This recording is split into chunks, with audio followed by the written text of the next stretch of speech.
Les formations politiques s'arrachent le vote des familles. Comment faire fructifier votre argent sans risque? Savoir et comprendre les plus récentes nouvelles qui nous touchent. Tout savoir en 24 minutes. Avec Alexandre Morin-Villouellette et Mario Dumont.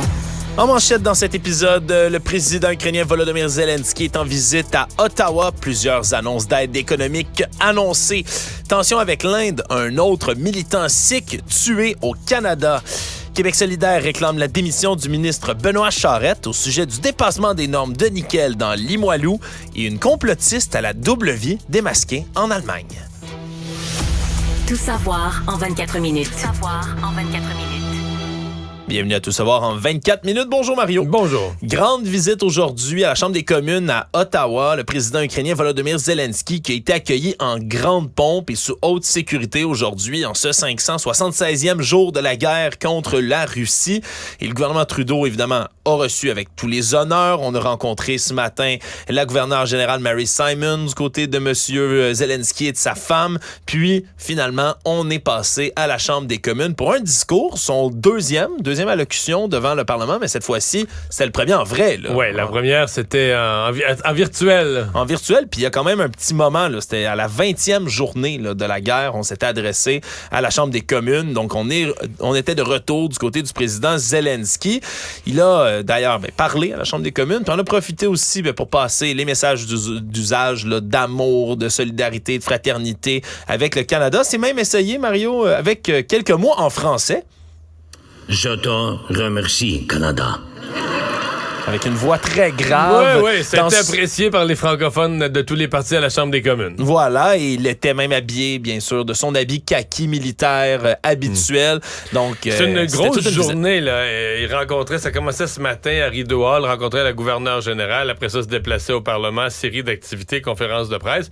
Et c'est jusqu'à ce soir. Ce soir, il soupe et rencontre là, d'un groupe de gens d'affaires du Canada. Donc, c'est une journée là, pleine. À Toronto, ils se sont déplacés jusqu'à Toronto cette fois. Déplacement à Toronto. Donc, une journée pleine là, pour le président Zelensky. C'était également, bien sûr, l'occasion d'annoncer une nouvelle aide financière là, qui va venir aider l'effort de guerre ukrainien. On parle de 650 millions de dollars supplémentaires de matériel militaire, dont des véhicules blindés. Mario, entre autres, là, une des spécialités depuis le début de la guerre là, du Canada d'envoyer, c'est pas nécessairement des tanks là, en tant que tels. On parle vraiment plus de véhicules blindés de type un peu comme des Jeeps ou des Humvee. De transport de troupes avec des armements légers. Bref, ça a été annoncé ça aujourd'hui. Grosse journée, puis surtout, quand même, gros voyage important pour M. Zelensky qui cherche encore des appuis à un moment où ça ralentit le soutien à l'Ukraine.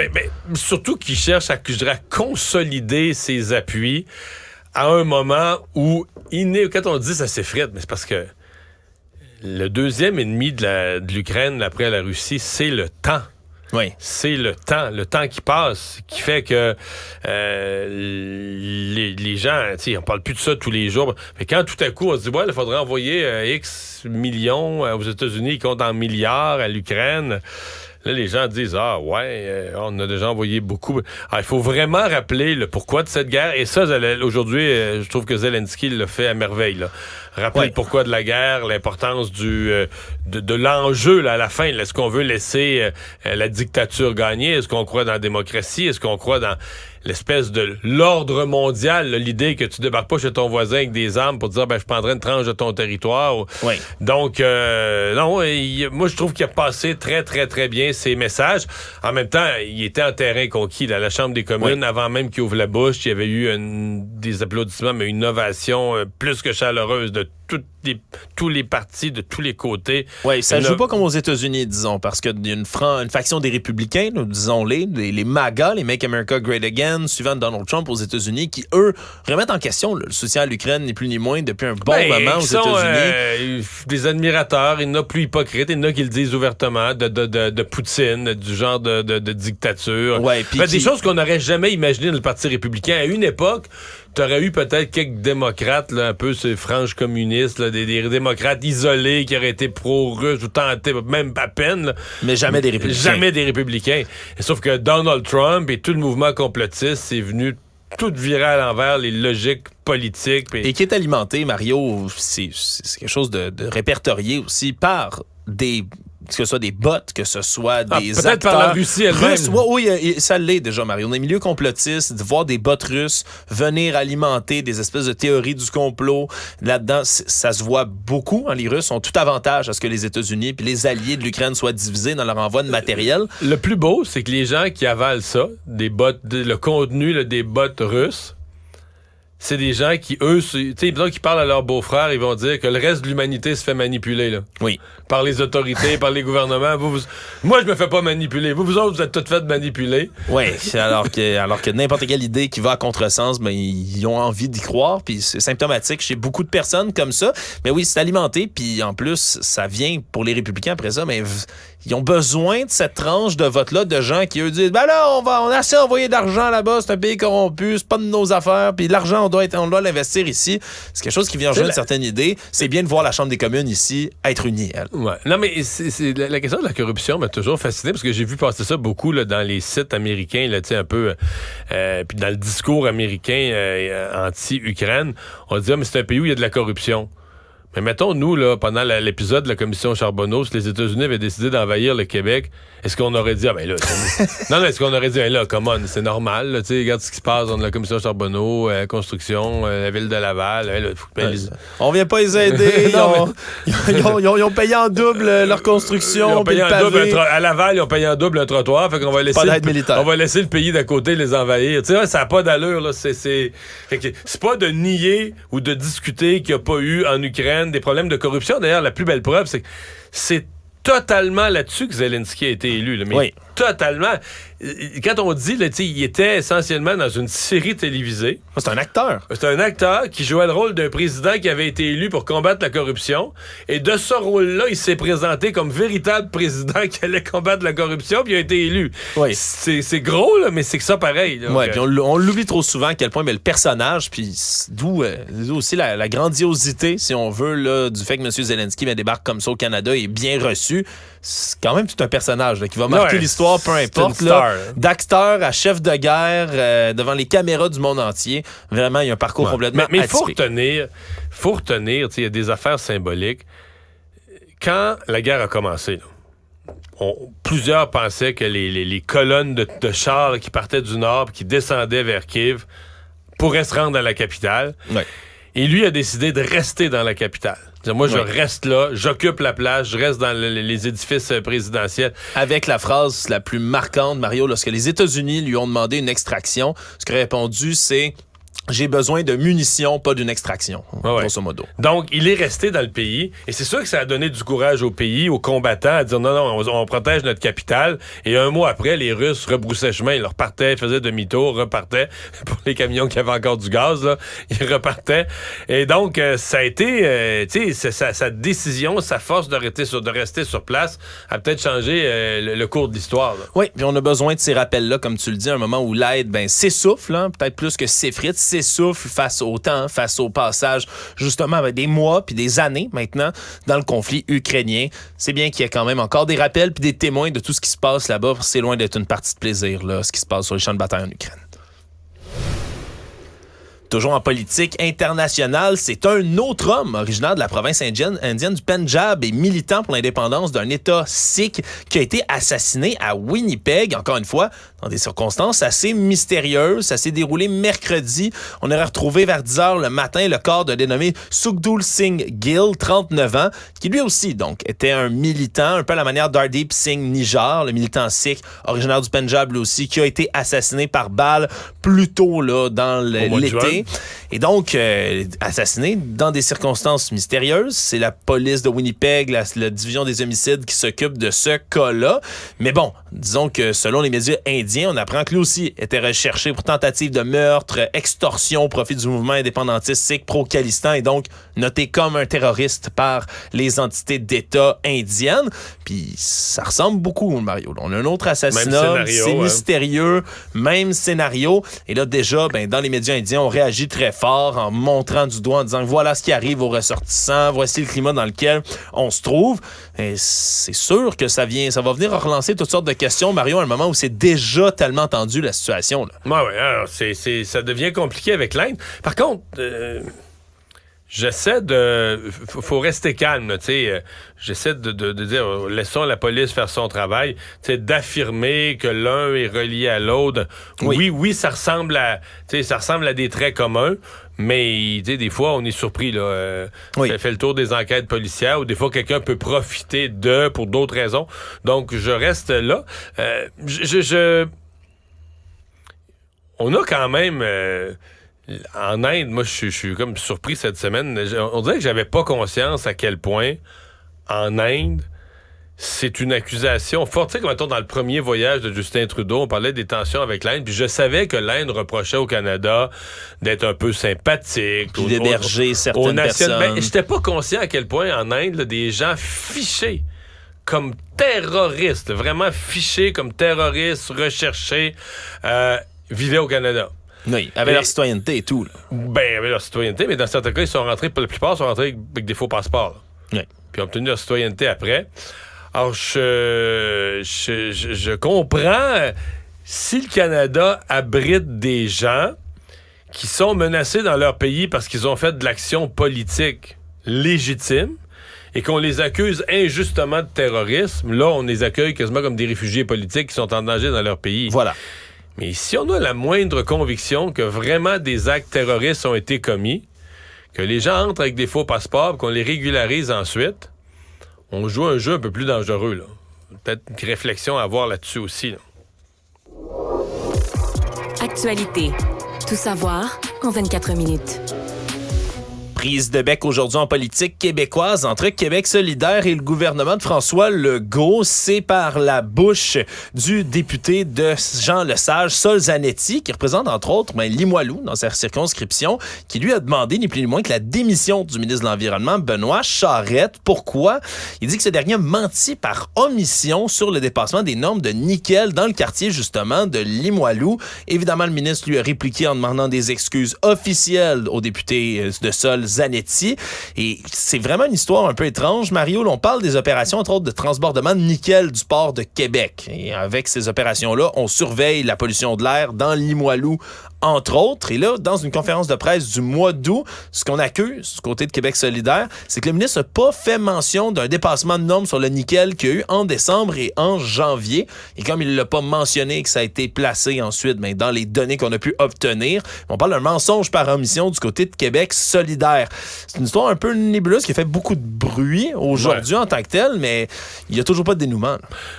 Non, mais en fait, la question, c'est pas est-ce que le député Sol Zanetti a fait son travail, il a fait de la recherche, il a trouvé des chiffres, il y a eu des dépassements, ça n'avait pas été dit, de le dénoncer, d'interroger le ministre. Bon. Est-ce que pour 2 dépassements... demander une démission. Demander la démission du ministre, est-ce que c'était proportionnel? Moi, ça m'a donné l'impression, tu sais, ce sujet-là de la poussière autour du port de Québec, tu sais, le député Zanetti est contre le port dans son propre comté. Là. Je sais pas ce qu'il veut, s'il voudrait le faire fermer, déménager, on sait pas trop, mais il est toujours contre le port dans son propre comté.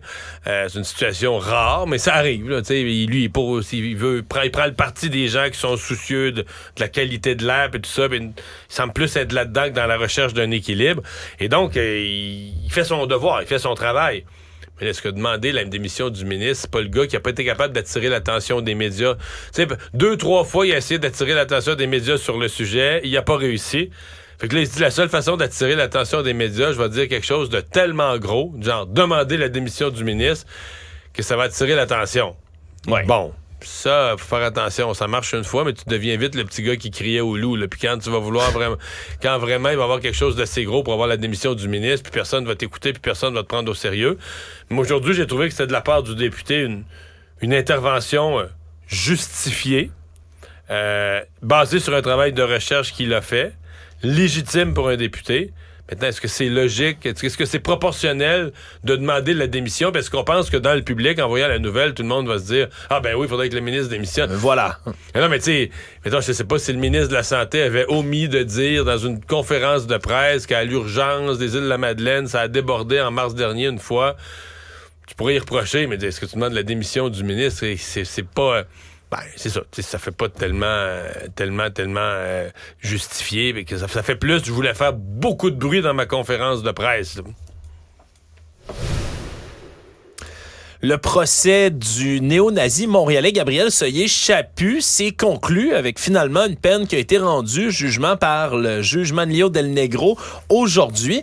Et c'est assez spectaculaire, Mario, parce que du côté et de la défense et de la couronne, on s'était déjà entendu sur une peine qui pourrait sembler bonbon de 3 mois de prison pour celui qui a écrit en 2016 et 2017 là, des centaines de textes néo-nazis sur ce forum d'extrême droite américaine qui est le Daily Stormer. Le juge, lui, a décidé d'envoyer un message beaucoup plus clair, Mario. Sa peine imposée, même si on avait un consensus, je le rappelle, est 5 fois plus élevée, soit 15 mois de prison avec 3 ans de probation qui ont été mis dans ce dossier-là. C'est un rappel que quand la couronne et la défense s'entendent, ça s'appelle, tu sais, leur a donné une suggestion, puis c'est vrai que dans 90 et peut-être plus % des cas, quand t'as une suggestion commune, ben le juge te dit, ben là, regarde, là, mon problème réglé, ils sont entendus.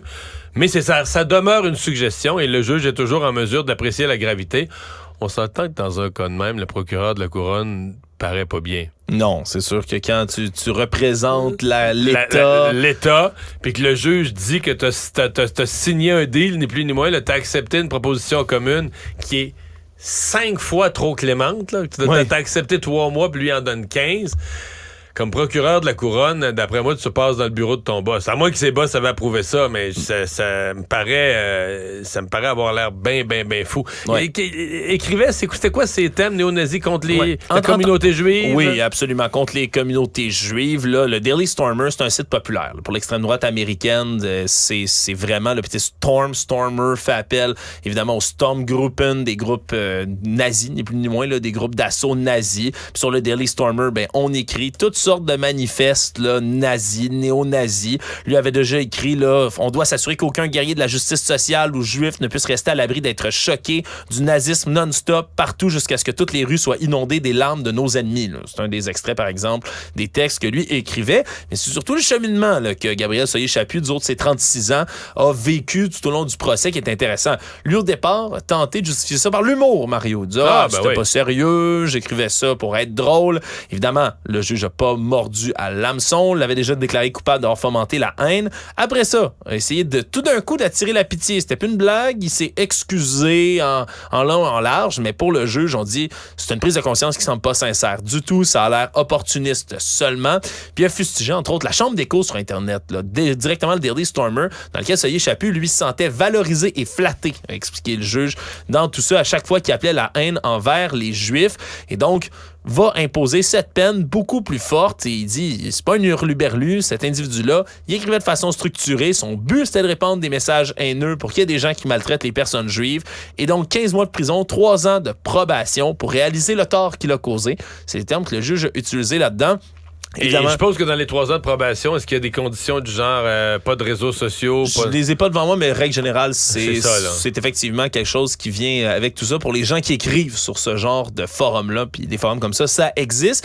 Quoi qu'il en soit, Soyer-Chaput lui a 30 jours pour porter la sentence en appel, mais c'est certain qu'il a dû faire le saut aujourd'hui, Mario, en voyant cette sentence-là, 5 fois plus élevée que ce à quoi il s'attendait. Savoir et comprendre. Tout savoir en 24 minutes. Autre cas judiciaire assez spécial, Mario, il y a un agresseur sexuel montréalais qui vient de plaider coupable d'avoir récidivé, donc une autre agression sexuelle. Mais cette fois-ci, il est accusé d'avoir violé un autre codétenu qui lui aussi est incarcéré pour un crime d'agression sexuelle, Mario. Donc il a violé un violeur. Il a violé un violeur. Un violeur a violé un violeur en prison. C'est comme ça qu'on pourrait décrire cette nouvelle-là, simplement. Des faits là, qui sont remontés là, à l'établissement de détention à Rivière-des-Prairies au printemps 2021. Maxime Tanguay-Lebreu, qui a confirmé avoir bien commis son crime, a plaidé coupable. Ah ouais, OK, il a plaidé coupable à ça. Il a déjà plaidé coupable, mais il a brutalement agressé un homme qui venait d'arriver au Québec. Lui, c'était son premier crime. Après ça, est incarcéré préventivement, s'en prend un autre homme dans sa cellule, un homme qui lui-même était détenu en lien avec l'agression sexuelle d'une fillette qui avait échappé à l'attention de sa mère. Et là, la personne qui l'a violé en prison a fini par porter plainte après 2 agressions consécutives. Et là, on va ajouter là, à sa peine de 2 ans de pénitencier 4 autres années. C'était 4 ans au départ. On ajoute 2 ans maintenant pour Tanguay-Lebreu, qui est déclaré aussi délinquant à contrôler. C'est vraiment une histoire complètement spéciale, Mario, on dirait, là, de lire ce titre-là ce matin. Un violeur qui viole un autre violeur en prison. spécial quand même. C'est certainement pas acceptable, là, mais je veux dire, le violeur qui se fait violer, là, quand il porte plainte, là, il est quand même obligé de dire... il est quand même dire, je sais pas à qui il porte plainte, mais aux autorités de la prison, il est quand même obligé de dire c'était écœurant, je me suis fait violer, c'est un geste inacceptable. Ouais, parce que c'est un geste inacceptable, t'as fait un enfant à toi, là, mais pas moins inacceptable, il faut que ce soit sanctionné. Mais c'est un petit rappel de dire, ouais, toi, quand tu te le fais faire, tu portes plainte, tu qualifies ça de geste inacceptable, toi, tu l'as fait à un enfant. Économie. Il y a des rumeurs de rapprochement, Mario, entre deux énormes géants du web, TikTok et Google, qui pourraient bientôt unir leurs forces, là, même si ça n'a pas été confirmé encore. On est en train d'étudier du côté de TikTok un rapprochement pour intégrer les recherches Google directement sur TikTok. Donc, quand tu cherches une recette sur Google, ça pourrait être une recette sur TikTok qui t'apparaît. En fait, ce serait le contraire. On rechercherait quelque chose sur TikTok, puis tu pourrais faire une recherche Google comme directement dans TikTok en tant que tel. De la manière dont je comprends ce programme-là, c'est vraiment parce qu'on s'est rendu compte, là, pour certaines personnes, un sondage américain récent, 51% de la génération Z préfère TikTok à Google comme moteur de recherche. Puis je comprends bien que TikTok, c'est pas censé être un moteur de recherche. Du tout. Mais semble-t-il que les gens, pour toutes sortes de choses, savoir une capsule historique, savoir telle information ou telle autre, mais utilisent TikTok en ce moment. Et comme Google, ben, eux ne veulent pas perdre l'espèce de monopole ou quasi-monopole, disons, qu'ils ont en tant que tel sur les moteurs de recherche, mais veulent se greffer comme ça, faire un rapprochement avec TikTok pour qu'on puisse faire une recherche, une véritable recherche, je vais le dire comme ça, directement à partir de l'application chinoise. Donc, ça reste à voir. Mais tu veux dire qu'il y a des gens, mais là, après moi, c'est surtout des jeunes. Quand ils cherchent de l'information, ils cherchent un renseignement, ils vont sur TikTok. Oui, moi aussi, ça me déprime un tout petit peu, Mario, mais qui suis-je pour juger, vois-tu? Mais semble-t-il qu'il y a bien des gens qui font ça. Est-ce que ça pourrait être bénéfique pour la qualité, peut-être, de l'information qui peut être cherchée? Est-ce que tout est vrai, ce qui est dit sur TikTok? Je sais pas si tout ce qui est sur Internet est vrai, Mario. Ça, c'est la bonne question, tu vois. Ouais. C'est la question qu'on se pose. Tu vois, moi, quand j'étais jeune, à la télé, il y avait l'annonce québécoise, l'hippopotame des familles. Je sais pas si tu te souviens de ça. Si quelqu'un se souvient de ça, c'était une espèce d'annonce, t'avais un hippopotame miniature dans les maisons, puis c'était comme un documentaire. Puis à la fin, ça disait, vous ne devriez pas croire tout ce que vous voyez à la télé. Puis là, ça t'expliquait que c'est comme une blague, c'est un canular. Dans le temps, c'était à la télé, maintenant, c'est l'Internet, Mario. J'exige une nouvelle annonce de l'hippo des familles, enfin. Sur TikTok. Le Monde. Coup d'éclat en Allemagne alors que la police réussit à découvrir la double identité d'une enseignante allemande du primaire. Madame Elisa W, de son nom, elle passait ses journées comme enseignante, enseignait à des enfants dans une école primaire. Et là, on s'est rendu compte que le soir, à place d'enfiler le costume d'un super-héros, elle décidait d'enfiler une perruque, Mario. Décidé d'enfiler une perruque brune, alors qu'elle est blonde dans la vie de tous les jours, pour devenir Anna Schneider, une des présentatrices de la chaîne Compact TV, qui est une chaîne complotiste, là, ni plus ni moins, complotiste, de propagande russe également, qui pousse toutes sortes de désinformations en Allemagne. Et c'était un pseudonyme passe-partout comme ça qu'elle utilisait pour devenir cette présentatrice télé, là, un peu à la Hannah Montana, on va le dire comme ça, changer de perruque de couleur, puis incognito. Sauf que là, pendant combien de temps elle fait ça? On n'a pas exactement combien de temps elle a réussi à faire la chose, mais elle était quand même la présentatrice complotiste là, vraiment de cette chaîne-là. Et là, à 29 ans, elle vient de se faire trouver comme ça. Et le ministre de l'Éducation là, de Brandebourg, entre autres, le ministère de l'Éducation qui a pris la décision de suspendre complètement ses fonctions, l'enseignante. Ils vont attendre la conclusion d'une enquête officielle autour de tout ça. C'est quand même étonnant de savoir qu'on peut se trouver une double identité comme ça le soir et être présentateur télé quand on est enseignant au primaire. C'est inquiétant quand même. En fait, elle devait vivre nerveusement parce que malgré les déguisements, tu vois, il me semble que... C'est juste une perruque en plus. Là. J'ai vu les photos, elle n'est pas méconnaissable là, d'une photo à l'autre. C'est une question de temps que quelqu'un, un parent, un jeune, quelqu'un va voir une image puis va me reconnaître tout de suite. Là. Il me semble que c'était joué à risque un peu. C'était joué à risque un peu et finalement, elle a perdu, Mario. Résumer l'actualité en 24 minutes, c'est mission accomplie.